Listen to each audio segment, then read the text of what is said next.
Hello guys, ang mga isda na ito ay makikita mo sa Colon Park. Kung pumasyal po kayo doon ay makikita nyo ito. Isa po itong magandang tanawin doon sa loob ng Colon Park. Ito ay pispan sa Colon Park. Itong isda na ito ay malalaki, orange, may white, at saka yellow.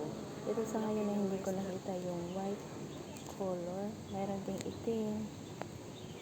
May enjoy ka sa panunood sa kanila kasi malalaki nga sila. Ang sabi nga ng isa dyan, ang sarap daw ihawin yung isda kasi malalaki. At may mga bata rin dyan na alis sa panunood kasi nga malalaki isda. Nag-i-enjoy po sila at ako rin nag-enjoy din ako. Kasi nga ang ganda-ganda ng mga paligid, isa na lang itong isda na to. Sana po nag-enjoy po kayo sa panonood.